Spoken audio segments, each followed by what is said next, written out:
LCM क्या होता है? एलसीएम होता है लीस्ट कॉमन मल्टीपल। मल्टीपल क्या होता है? Least common multiple. एलसीएम हम क्यों निकालते हैं? हम देखते हैं कि दो नंबर का, दो या दो से ज्यादा नंबर का, ठीक है, सबसे छोटा नंबर, ठीक है, दो या दो से ज्यादा नंबर अगर आप लोगे तो उनमें सबसे जो छोटा नंबर होगा, ठीक है, वो हम निकालेंगे, और वो नंबर जो है वो उन नंबर का डिविजिबल होना चाहिए। सबसे छोटा नंबर वो उन नंबर का डिविजिबल भी होना चाहिए। अभी हम एक एग्जांपल लेंगे जिसकी हेल्प से हम पूरे का पूरा कंसेप्ट अच्छे से समझते हैं। पहले हम देखते हैं कितने मेथड्स होते हैं, ठीक है। तो 3 मेथड्स ऐसे होते हैं, ठीक है जी, जिनसे आप क्या कर सकते हो? एलसीएम को फाइंड कर सकते हो, ठीक है। Listing,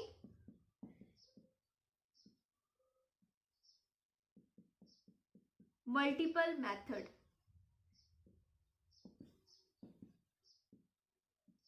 prime factorization method. तो हमने क्या देखा? हमने 3 मेथड देखे, listing, multiple method, prime factorization method और डिवीजन मेथड। तो आज जो है वो हम सबसे पहले आज डिस्कस करेंगे डिवीजन मेथड्स के बारे में। डिवीजन मेथड, डिवीजन मेथड की हेल्प से हम एलसीएम को फाइंड करेंगे। ये सबसे इजी जो है वो ये वाली टेक्निक्स है, ठीक है, जिससे हम एलसीएम को फाइंड कर सकते हैं, ठीक है। इसमें क्या करना होता है? हमने सबसे छोटा नंबर लेके देखना होता है कि वो दोनों नंबर से डिवाइड हो भी पा रहे हैं नहीं, ठीक है जी। जैसे हमारे पास क्या है, हम लेते हैं 8 एंड 16, ठीक है। 8 एंड 16 का हम क्या करेंगे? एलसीएम फाइंड करेंगे, ठीक है। तो क्या क्या हमने एलसीएम फाइंड करना है? किसका? 8 और 16 का। सबसे पहले हम देखेंगे कि इस मेथड की हेल्प से कैसे हम एलसीएम को फाइंड करते हैं। तो आपने क्या करना है? इस तरह से एक लाइन लेनी है, ठीक है। अब यहाँ पे 8 और 16 लिख देंगे। अब हमने क्या देखना है? सबसे छोटा नंबर लेके चलना है कि उससे ये दोनों नंबर जो है वो डिवाइड हो भी पा रहे हैं नहीं। तो सबसे छोटा 1 से तो ये दोनों नंबर डिवाइड हो जाएंगे, ठीक है जी। अब हम चलते हैं 2 के ऊपर, ठीक है। तो 2 से अब हम देखेंगे 2। तो 2 की हेल्प से हम इसको डिवाइड करेंगे। अगर 1 से करेंगे तो सेम आएगा, इसलिए मैं 1 नहीं लिख रही हूँ।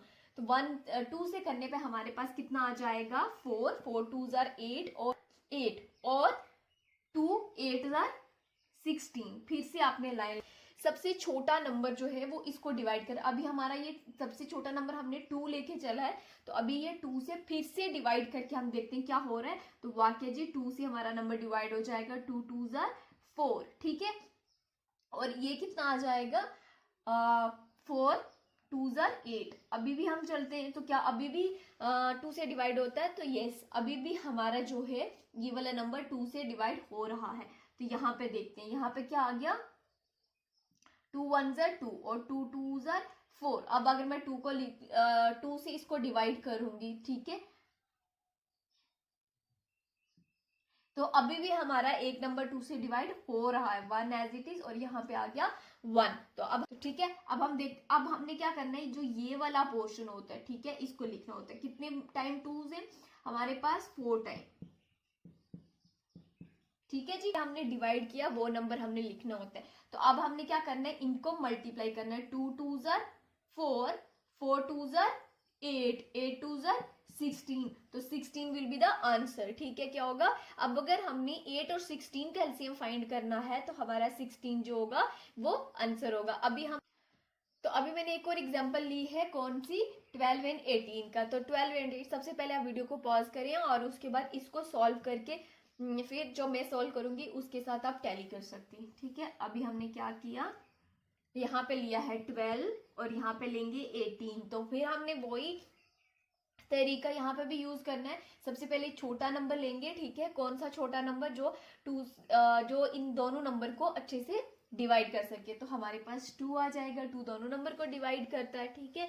और यहाँ पे क्या आ जाएगा? 6 और 9, ठीक है।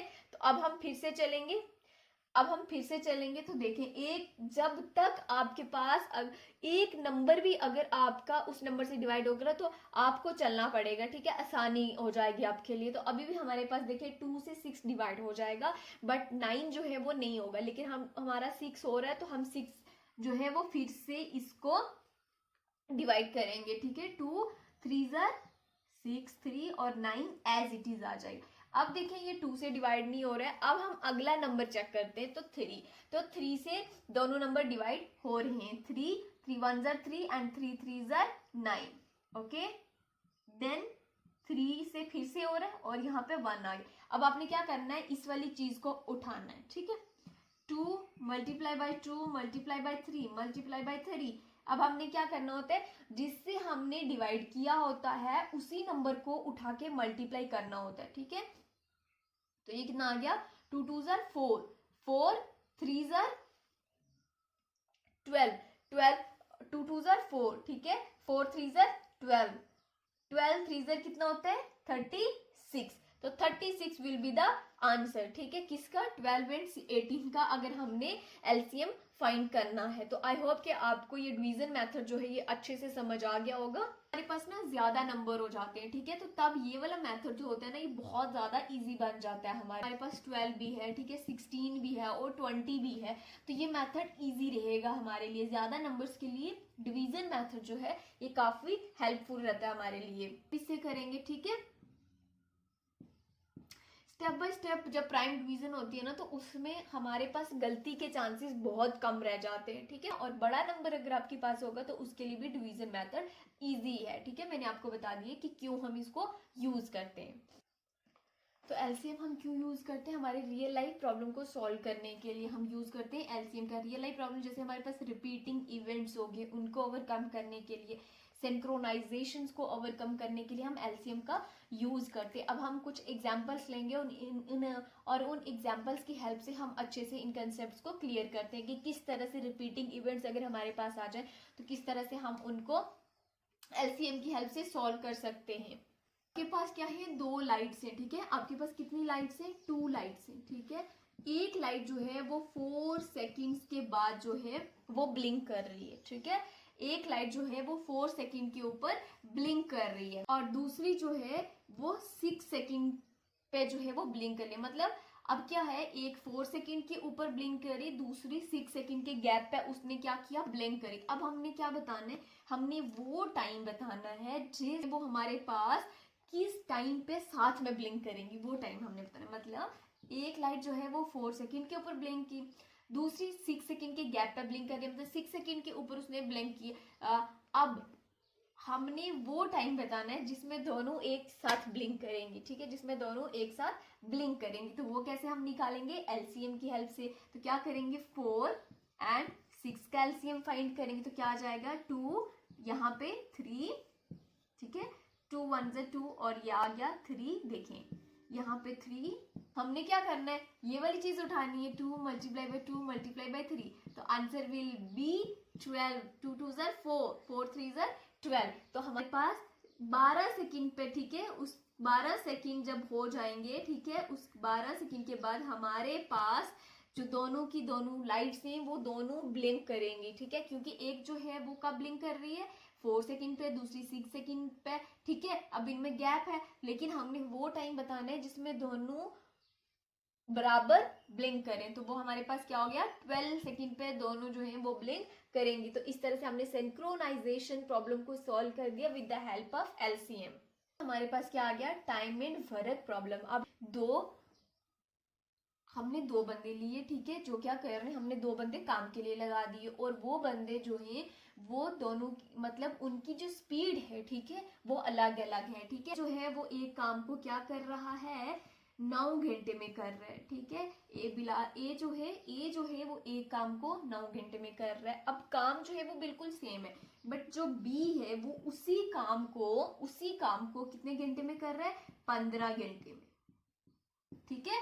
तो ए उसी काम को 9 घंटे में कर रहा है और बी जो है वो उसी काम को 15 घंटे में कर रहा है।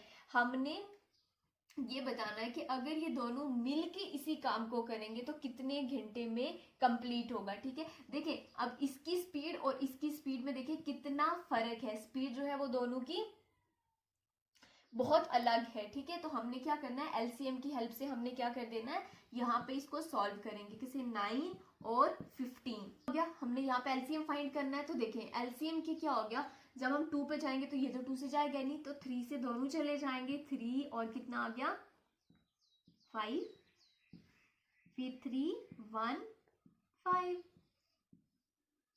5 1 1। ठीक है, 3 मल्टीप्लाई बाय 3 मल्टीप्लाई बाय 5, 3 3 ज़र 9, 9 5 ज़र 45। तो एलसीएम क्या आ जाएगा हमारे पास 45। ठीक आ गया traffic light and bell ringing problem. जब मल्टीपल इवेंट्स जो है वो डिफरेंट टाइम इंटरवल पे रिपीट होते हैं, ठीक है, तो हमने एलसीएम की हेल्प से बताना है कि वो एक टाइम हमने बताना है जिसपे वो एक साथ जो है वो इवेंट्स हो सके। ठीक है, कैसे, एग्जाम्पल की हेल्प से समझ। ठीक है, हमारे पास कितनी बेल्स है, 2 बेल्स है। ठीक है, 2 बेल्स हमने ली, 1 बेल जो है वो हमारे पास 10 मिनट्स पे बजती है। अब जो दूसरी बेल है, ठीक है, वो 15 मिनट बाद बजती है। ठीक है, तो हमने क्या करना है, हमने बताना है कि एक ऐसा टाइम जब दोनों बेल्स जो है वो एक ही टाइम पे बजे, तो वो हमने टाइम बताना है। तो हमारे पास क्या है, एलसीएम है, हमने अभी पढ़ा है, डिवीजन मेथड से हम कर रहे हैं। यहाँ पे आ गया 15, ये 2 पे जा रहा है, देखिए 5 और 15 एज इट इज। अब ये 5 पे सीधा, अभी इसे सब अब चलते 3 के ऊपर। ठीक है, ये 5 एज इट इज और ये 5 आ गया। ठीक है जी, अब यहाँ पे 5 पे दोनों जाएंगे, तो ये कितना आ गया हमारे पास, हमने ये उठाना होता है 2 मल्टीप्लाई बाय 3 मल्टीप्लाई बाय 5, तो कितना आ जाएगा 3 2s आर 6 और 6 5s आर 30, तो 30 मिनट्स। ठीक है, जब 30 मिनट्स पे बजेंगी तो दोनों एक साथ बजेंगी। ठीक है, 30 मिनट्स पे दोनों एक साथ बजेंगी। अब देखना ये जो होगा ये उस टाइम में कितनी बजेगी, 10 मिनट पे बजी, ठीक है, फिर 10 मिनट पे बजेगी, ठीक है, और फिर 10 मिनट पे बजेगी, तो कितने राउंड होंगे इसके, 2 राउंड इसके कंप्लीट हो जाएंगे। ठीक है जी, अब ये 15 मिनट्स पे बजी, ठीक है, और फिर 15 मिनट्स पे बजेगी, तो कितने हो गए 30 हो गए ना। ठीक है, तो इसका एक राउंड कंप्लीट होगा, इसका एक और इसका 2। ठीक है, अब क्या हो गया, जो 10 वाला है उसके 2 राउंड चलेंगे, कंप्लीट होंगे, और इसका जो है वो एक राउंड कंप्लीट हो जाएगा। ठीक है, जब 30 मिनट्स आएंगे तो दोनों एक साथ बचेंगे। कॉमन फैक्टर GCFB से कहा जाता है, हम इसे GCFB कहते हैं। GCF क्या हो गया, ग्रेटेस्ट कॉमन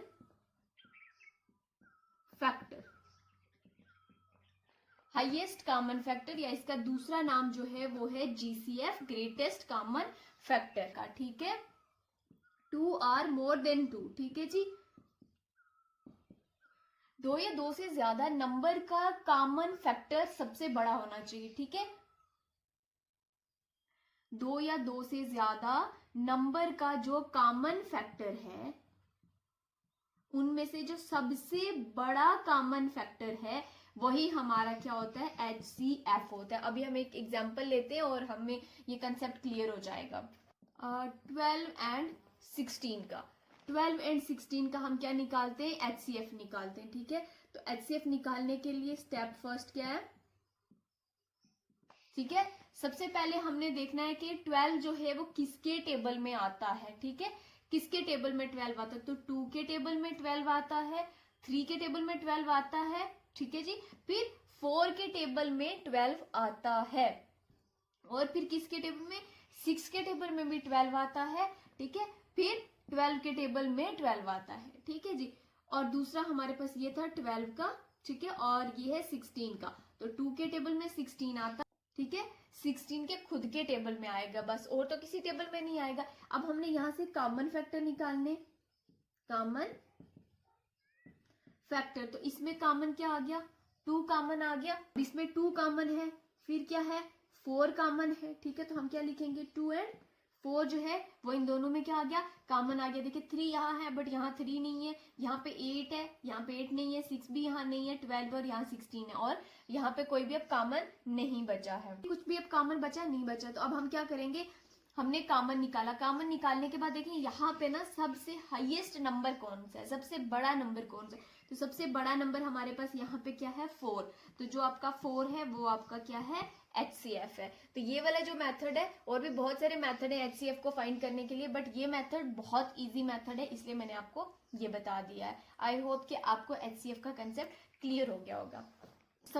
अब हम HCF को क्यों यूज करते, कहाँ कहाँ HCF का यूज किया जाता है। तो सबसे पहले हमारा है इक्वल ग्रुपिंग या फिर इक्वल शेयरिंग प्रॉब्लम, ठीक है, जहां पे हमें किसी चीज को डिवाइड करना हो इक्वल पार्ट में, ठीक है, विदाउट रिमाइंडर। तो वहां पे हम किसका यूज करेंगे, HCF का। सिंप्लीफाइंग रेशियो या फिर फ्रैक्शंस, ठीक है, फ्रैक्शन को जब भी हमने किसी फ्रैक्शन या रेशो को हमने सिंपल फॉर्म में लाना हो तो हम क्या करते हैं, न्यूमिनेटर और डिनोमिनेटर का हम HCF निकाल के उससे डिवाइड कर लेते हैं। तो हमारे पास रेशो या फिर फ्रैक्शन जो है वो बिल्कुल सिंप्लीफाई हो जाती है। उसके बाद थर्ड है हमारे पास, हमने लार्जेस्ट साइज अगर हमने निकालना है टाइल का, किसी पैकेट का या फिर किसी ग्रुप का, तो हम वहां पे HCF का यूज करेंगे। तो HCF का यूज कहाँ होता है, रेशो या फिर फ्रैक्शन को अगर हमने सिंप्लीफाई करना है तो वहां HCF का यूज करेंगे, और हमने इक्वल ग्रुपिंग करनी है या फिर शेयरिंग करनी है लेकिन उसमें रिमाइंडर नहीं बचना चाहिए, तभी हम यूज करेंगे, ठीक है जी। उसके बाद या फिर हमारे पास कोई टाइल का जो है वो साइज बताना हो, ठीक है, उसके बाद या फिर पैकेट या फिर ग्रुप का, ठीक है, तो हम वहां पे क्या करते हैं, HCF का यूज करते हैं। लार्जेस्ट साइज बताना पड़े तो तब हम वहां पे HCF का यूज करेंगे। अब हम इनके ऊपर एक एक एग्जांपल लेंगे तो हम ये अच्छे से फिर क्लियर हो जाएगा हमारा ये कंसेप्ट कि कहाँ कैसे ग्रुपिंग की जाती है, कैसे रेशो को सिंप्लीफाई करेंगे, या कैसे हमने लार्जेस्ट साइज को फाइंड करना है। हमारे पास क्या है, हमारे पास चॉकलेट जो है वो 12 हैं और कैंडी जो है वो हमारे पास 16 हैं, बट इसमें हमने इनको बांटना है, ठीक है, इक्वल ग्रुप्स में बांटना है। तो हमने फाइंड करना है कि कितने ग्रुप्स बनेंगे, मतलब इक्वल ये चीजें बंटनी चाहिए हर ग्रुप में अंदर। अगर चॉकलेट 3 जा रहे हैं, ठीक है, एक ग्रुप में, तो दूसरे ग्रुप में भी 3 ही जाने चाहिए। अगर हमारे पास कैंडीज जो है वो 4 जा रही है ग्रुप में, तो उस दूसरे में भी 4 ही जानी चाहिए, किसी में कम नहीं होने चाहिए, ठीक है। अगर एक ग्रुप में जितने चॉकलेट जाएंगे उतनी ही दूसरे ग्रुप में जानी चाहिए, और जितनी कैंडीज एक ग्रुप में जाएंगी और उतनी ही दूसरे ग्रुप में जानी चाहिए, ठीक है। अब हमने यहाँ फाइंड करना है, हमें पता नहीं है कि कितने ग्रुप बनेंगे, तो हमने यहाँ पे फाइंड करना है कि कितने ग्रुप्स बनेंगे हमें 12 चॉकलेट और 16 कैंडीज को बांटने के लिए। तो हम क्या करेंगे, यहाँ पे HCF का यूज करेंगे। तो HCF हमने कैसे निकालना होता है, सबसे पहले हमने 12 में देखना है, ठीक है। 12 में देखने आपने क्या देखना है कि 12 जो है वो किसके टेबल में आता है, तो 12 जो है वो 2 के टेबल में भी आता है, 3 के टेबल में भी आता है और 4 के टेबल में भी आता है, ठीक है। और किस टेबल में आता है, 6 के टेबल में भी आता है। ना 7 के टेबल में आएगा, ना 8, ना 9, ना 10 के टेबल में, ना 11 के टेबल में, फिर ये 12 के खुद के टेबल में आएगा। उसके बाद आपने 16 को देखना है, ठीक है। 16 किसके टेबल में आता है, 2 के टेबल में आता है। क्या 3 के टेबल में 16 आता है, तो नहीं आएगा। फिर हमने 4 के टेबल में देखा तो 16 आ रहा है। 5 के टेबल में आता है तो नहीं आता है। 6 के टेबल में भी 16 नहीं आता। फिर किसके टेबल में 16 आता है, तो फिर आता है हमारे पास किसके टेबल में, 8 के टेबल में, ठीक है जी, 8 के टेबल में, और फिर 16 के खुद के टेबल में। इसके अलावा किसी और में 16 नहीं आता है। तो यहाँ पे देखिए हमारे पास कॉमन क्या आ गया, कॉमन फैक्टर निकाल दिए। देखिए 2 है और हमारे पास यहाँ पे क्या है, 4 है। तो 2 and 4 is your common factors, ठीक है जी। अब हमने यहाँ पे क्या करना है, सबसे हाईएस्ट ढूंढना है। क्या करना है? सबसे हाईएस्ट नंबर ढूंढना है। तो हम सबसे हाईएस्ट नंबर कौन सा है? 4। तो 4 जो है वो आपका HCF निकल के आ गया। अब हमने 4 ग्रुप्स बनाने हैं जिनमें हम चीजों को इक्वली डिवाइड कर सके, ना किसी ग्रुप में ज्यादा जाएगा और ना ही किसी ग्रुप में कम जाएगा। जितनी चॉकलेट एक ग्रुप में जाएंगी उतनी ही चॉकलेट बाकी ग्रुप्स में भी जाएंगी, और जितनी कैंडीज एक ग्रुप में जाएंगी उतनी ही बाकी में भी जाएंगी। तो आपने 4 ग्रुप्स बनाने। अब यहाँ पे अगर हमें पता करना हो, अगर 4 ग्रुप्स तो बना लिए हमने, ठीक है, HCF इज योर 4, बट यहाँ पे हमने देखना है कि हमारे पास चॉकलेट 12 है, कैंडी जो है वो 16 है, तो हमने कितनी चॉकलेट एक ग्रुप को देनी है। तो आपने सिंपल यहाँ पे 12 को उठाना है और 4 से डिवाइड कर देना है। तो कितना आ जाएगा? 4 3 12। तो 3 जो है वो हमारे पास क्या जाएंगी? 3 हमारे पास यहाँ पे चॉकलेट जाएंगी एक ग्रुप में, और फिर कैंडीज कितनी जाएंगी? तो कैंडीज को भी आपका जो HCF है उससे आपने डिवाइड कर देना है। तो कितनी? 4 जाएंगी, ठीक है। 4 कैंडीज जो है वो हर एक ग्रुप में जाएंगी, तभी आपकी 4 ग्रुप्स में इक्वल डिवाइड हो पाएंगी। आई होप कि आपको ये कंसेप्ट क्लियर हो गया होगा अच्छे से। And if you have any queries तो you can ask me in the comment section। तो नेक्स्ट वीडियो में उसके ऊपर लेके आऊंगी। तो सिंप्लीफाइंग रेशो में क्या होता है, जब भी हमने किसी नंबर को सिंपल फॉर्म में लाना होता है तो हमने दोनों का क्या करना होता है? HCF फाइंड करना होता है, और HCF फाइंड करने के बाद हमने उससे डिवाइड कर देना होता है, ठीक है जी। तो यहाँ पे ये वाला जो है इसको हम कहते हैं न्यूमिनेटर, और इसको हम कहते हैं डिनोमिनेटर। न्यूमिनेटर एंड डिनोमिनेटर, ठीक है जी। तो यहाँ पे हम क्या करेंगे, हमने जस्ट जो हमने एक एग्जांपल देखी है, अब इक्वल शेयरिंग में अभी हमने 12 और 16 का ही हमने HCF फाइंड किया है। तो उसका HCF हमारे पास क्या आया था? 4 आया था। अभी एक बार हम फिर से इससे निकाल लेते हैं, ठीक है। देखें तो 12 का HCF का क्या आ जाएगा? 2 3 4 एंड 6 एंड 12, ठीक है जी। और 16 में क्या आ जाएगा? 2 के टेबल में भी है, 4 के टेबल में है। पे देख लिया हमारे पास कॉमन फैक्टर 2 है, और हमारे पास कॉमन जो है यहाँ पे भी निकाल लेते हैं। चलो, कॉमन फैक्टर तो क्या है? 2 है एंड 4 है, और इनमें से हमारे पास क्या है? जो सबसे हाईएस्ट नंबर है वो क्या है? 4 है। तो 4 हमारे पास क्या आ गया? HCF आ गया। 4 जब HCF आ गया तो अब हमने यहाँ पे इसको सिंप्लीफाई कैसे करना है? 12 को आपने 4 से डिवाइड कर देना है। तो कितना आ जाएगा? 3, ठीक है जी। और फिर आपने 16 को भी 4 से डिवाइड कर देना है। तो कितना आ जाएगा? 4। तो आपकी जो सिंपलेस्ट फॉर्म बनेगी वो बनेगी 3/4। अब इससे सिंपल तो हो नहीं सकता, अब ये तो किसी से डिवाइड तो हो गया नहीं, ठीक है। तो ये आपका जो है वो सबसे सिंपलेस्ट फॉर्म बन गई। तो सिंपलेस्ट फॉर्म जब हमें निकालनी होती है, ठीक है, तो हम क्या करते हैं, ठीक है, किसी भी रेशो की सिंपलेस्ट फॉर्म निकालने के लिए हमने क्या करना होता है? उसके न्यूमिनेटर को और उसके डिनोमिनेटर को हम क्या करते हैं? HCF निकालते हैं, ठीक है। उसके न्यूमिनेटर और डिनोमिनेटर से हमने HCF फाइंड करना होता है। तो अब हमारे पास जो थर्ड है वो हमने क्या करना है? टाइल का सबसे लार्जेस्ट साइज फाइंड करना है। तो वो कैसे करेंगे? जैसे हमारे पास एक रूम है, ठीक है, जो 12 इंटू 16 मीटर का है, ठीक है जी। वो किसका है? 12 इंटू 16 मीटर उसका साइज है। तो हमने क्या करना है? 12 इंटू 16 मीटर जो है वो उसका साइज है। तो हम चाहते हैं कि जो हमने उसकी टाइल्स लगानी है, ठीक है, उसके फ्लोर में जो हमने टाइल्स लगानी है, हम चाहते हैं कि वो टाइल्स जो है वो बिना कट किए हमारे वो उस रूम में आ जाएं, ठीक है, बिना कट किए, ठीक है। अब हम नहीं चाहते कि हमारी वो वाली टाइल्स जो है ना वो कट के खराब हो जाए। तो किस तरह से हम इसमें देखेंगे कि कितना साइज हमारे पास जो टाइल का होगा वो हमारे पूरे रूम में सेट हो जाएगा। हमने यहाँ पे HCF को फाइंड करना है। तो हमने क्या किया? 12 का HCF अभी हमने रिसेंटली निकाला है, एक बार फिर से निकाल देते हैं। तो क्या आ जाएगा हमारे पास? क्या आएगा? 2 के टेबल में, 3 के टेबल में, फिर 4 के टेबल में आता है हमारे पास, और फिर किस टेबल में आता है हमारे पास? 6 के टेबल में, 15 के टेबल में आता है, फिर 16 किसके टेबल में? 2 के टेबल में, 4 के टेबल में, 8 एंड 16। अब हम निकालेंगे कॉमन फैक्टर,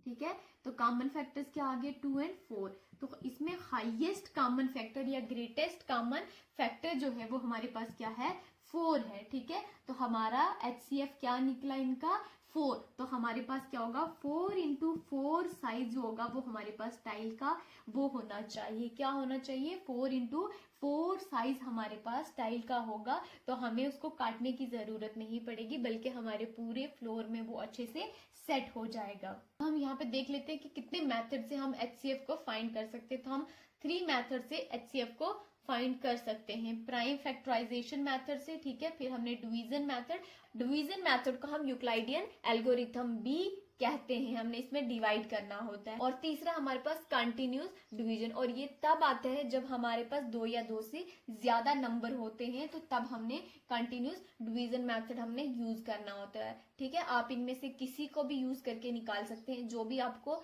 इजी लगे।